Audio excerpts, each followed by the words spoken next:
Good afternoon. Thanks to everyone for being here today.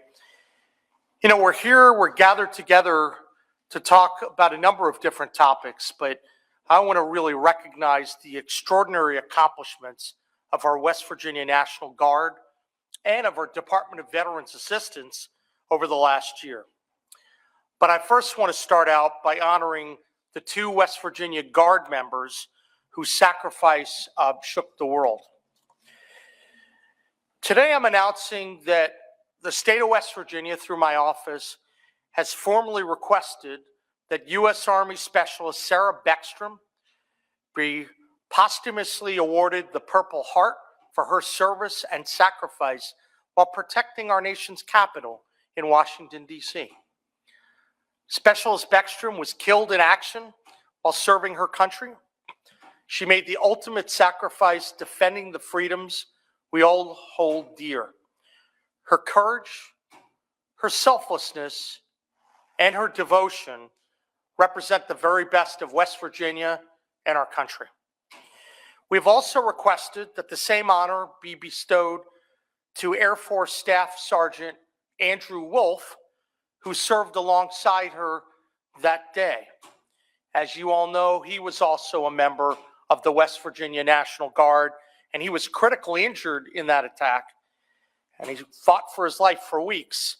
But we've been getting more encouraging news about Andrew. It's terrific. He's starting to make a journey on the way to a remarkable recovery. So that's outstanding for his family, for the members of the unit, and for all the citizens in our state and our country that have prayed for Andrew and tried to lift him up and give him strength and give his family strength. So it's wonderful to hear that news.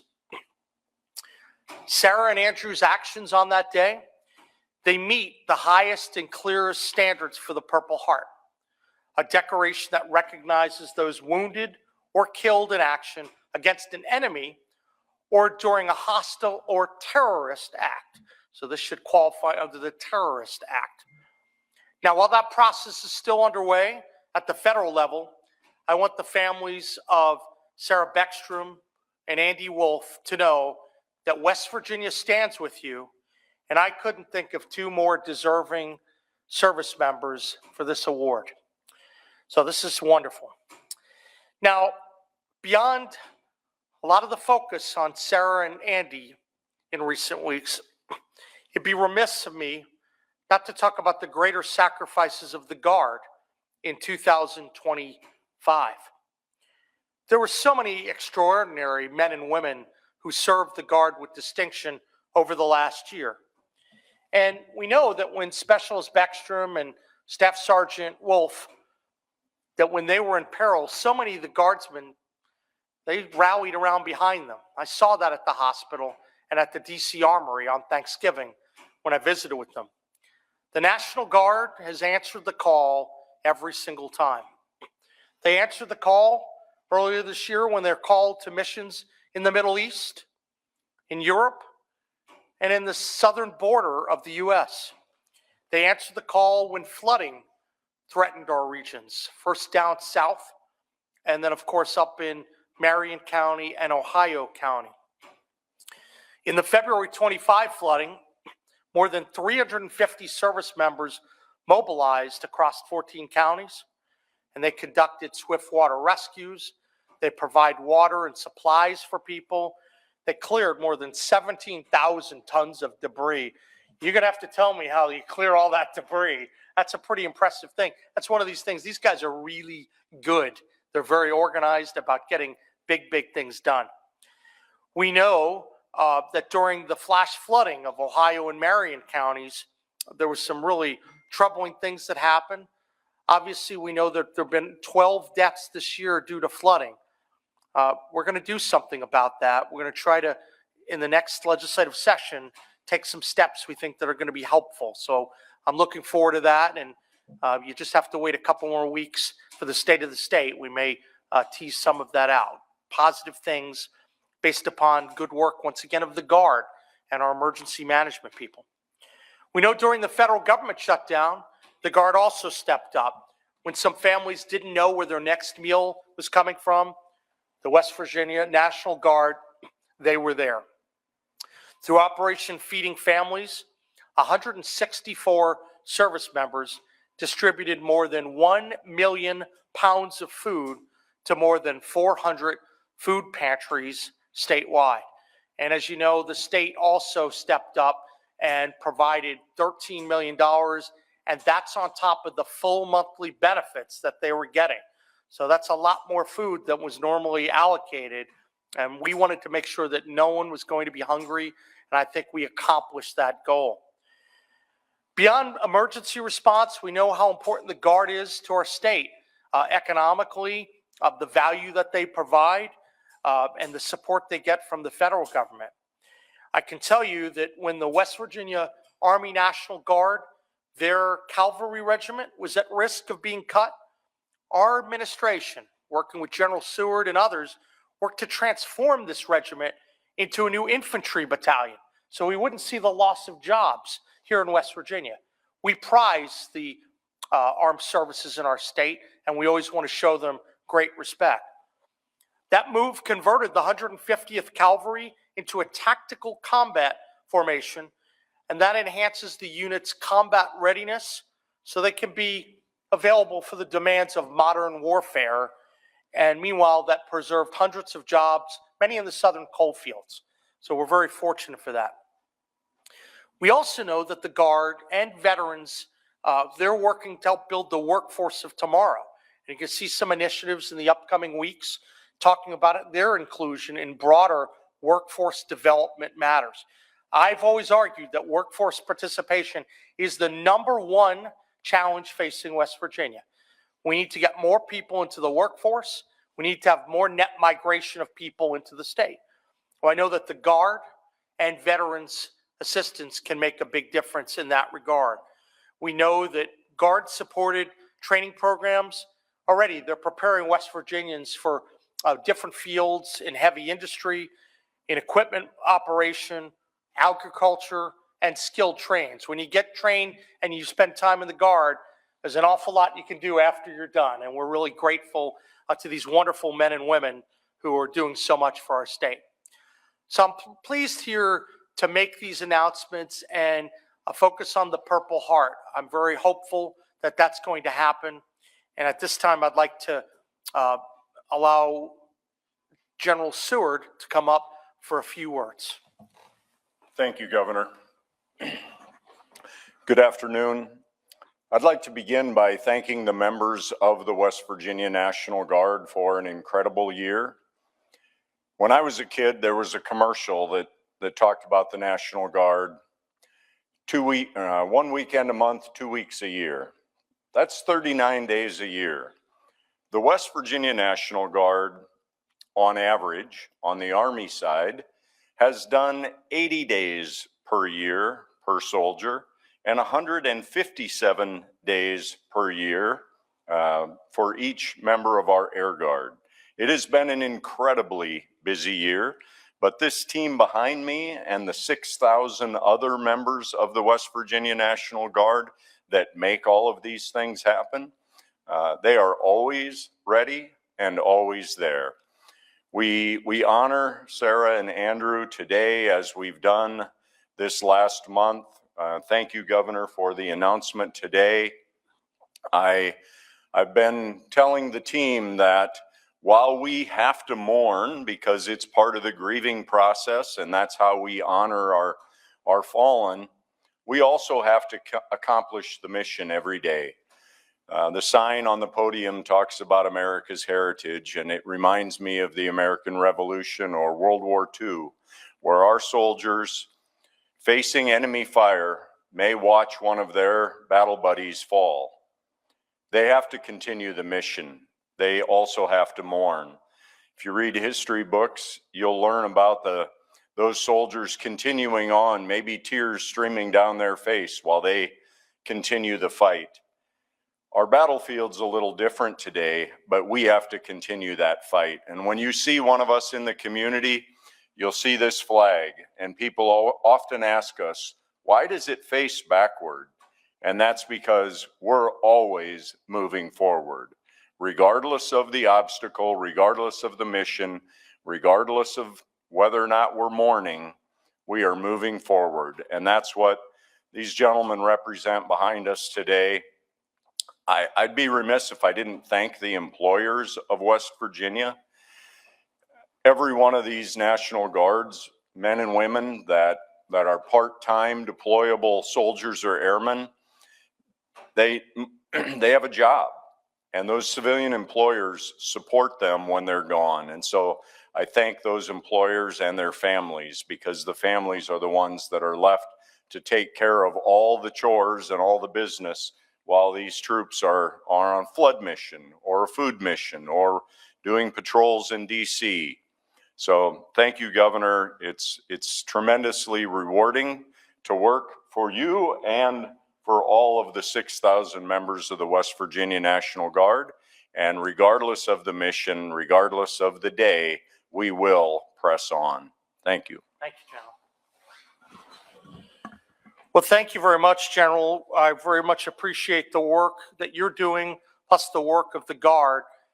It's tireless, but they always stand strong for our citizens. Now, as we close out the year, I also want to recognize the outstanding work of the Department of Veterans Assistance. This is an agency that also makes sure we take care of the men and women in uniform who took care of us. And this year, there were some extraordinary things that Veterans Assistance had done. And I know that when I first spent time with Ryan Kennedy talking about some of the challenges facing Veterans Assistance, he talked about the importance of trying to do his best to improve how our veterans were collecting to be eligible for a lot of the assistance that they're there. A lot of times they didn't even know the assistance available to them. And through your efforts and your department that you led, I'm told that we have a $500 million increase in what veterans are getting this year. And a lot of that is just by being organized and being skillful, running the department the way you do, and working, serving as a good conduit, good point of advocacy within the department. So I will tell you, Mr. Secretary, this is incredible, because the work you're doing, that's more money that's flowing to our veterans, more money that's flowing into our communities, just what they're supposed to get under the law, and we're just helping, nothing special. We know that the Veterans Home in Barboursville has taken some steps to improve the quality of care we provide to our veterans, including upgrades in the kitchen and the HVAC system, little things. But, when I hear the word deferred maintenance, I don't like to defer the maintenance. So let's make sure we do more, and you guys are doing more, and I appreciate it. You also are working, I think you work with the federal VA on a retention grant that helps some of the agencies retain nurses, and that actually reduced some of the cost on contract nurses. So you've been doing good creative work. We know that there are major renovations underway up in Clarksburg, and there's an effort to construct a new kitchen and to do a whole bunch of different things. So you're doing a great job. I'm happy you're here, and we'll look forward to hearing from you. Thank you, Governor. I would be remiss if I didn't not only thank you for letting me have the greatest job in the world, but also my staff, because the accomplishments you just read are not possible without an amazing team. And so I have the greatest team in the world as far as I'm concerned. One of our initiatives as well is reaching veterans where they are. Some veterans you can reach in the old style brick and mortar way by going to VFW halls or places like that. Others you have to reach in the cyber world, because that's where they hang out. And so not only are we're doing both. We're traveling to different places that are more remote to make sure the veterans there can have access to our services. We are doing town halls and meetings with veterans in various places to make sure that we are doing whatever they need us to do. And also, we are moving into the cyber world. We have a monthly newsletter now for veterans. We have a blog site as well that puts out veteran information. And we are also, next year, going to be rolling out our podcast.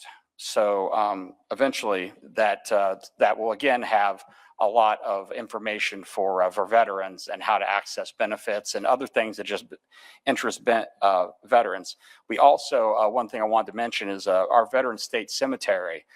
we did some very substantial upgrades there because we were having some serious erosion problems in one of the areas, and we were able to repair that. We also fixed a stream erosion problem that we had.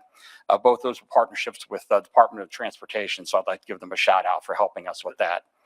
And also there's a clock in that cemetery that it's kind of iconic, and it chimes, and it's very beautiful. And it had been broken for a little while, and now it's operating again.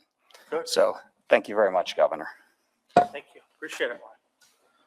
That's great. I know we don't always hear what's going on in all of our different departments. I thought it's important to talk about this because our veterans, they've served our state and our country with such distinction, and we're very proud of them.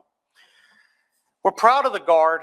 We're proud of the VA, and we're going to always stand by them. We are dedicated to their success now and forevermore. And I want to reemphasize our prayers, our thoughts go out to the Beckstrom family. And we're going to continue to pray for Andy Wolf's recovery. And may God bless our wonderful state and our country. So we appreciate the opportunity to be here today and talk about these important issues and ask if there are any questions from the press. Stephen. Yeah, on the effort to try to award both police guard members Purple Hearts, Yeah. including the box this one, is that a difficult process? Obviously, it's a different set of circumstances. Obviously, versus a combat field, say overseas, versus what is obviously occurred Sure. in Washington D.C.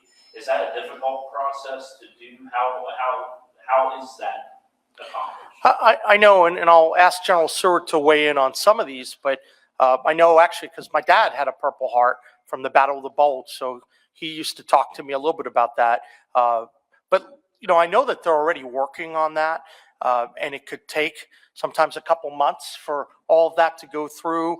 Whenever you're talking about all the many different parts of government, it takes a little bit of time. But from my perspective, especially with some of the changes that were made that allowed for a terrorist act, I think that should make it more clear here. So I'm optimistic. I never like to get out in front of the decision makers, but I would imagine over the upcoming months, we're going to learn a little bit more. I should note in the letter that we wrote to ask for this, we obviously alerted the federal delegation as well. And my guess is every one of them are going to be supportive of this effort. I don't know, General, if you have anything else you want to add. Sir, I would just add that there'll be a determination made, and whether that's at the Department of Justice and or at the Department of War, Department of Defense, as to the terrorist nexus.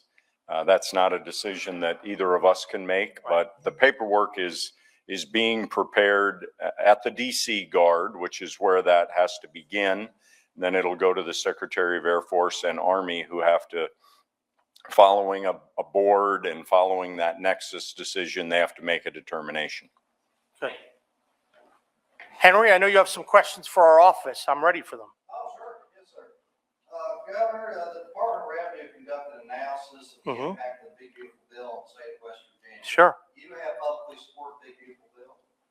So far, the report has been shared with your office, and legislative leadership has not been released to the public. What top line, what are the conclusions of that?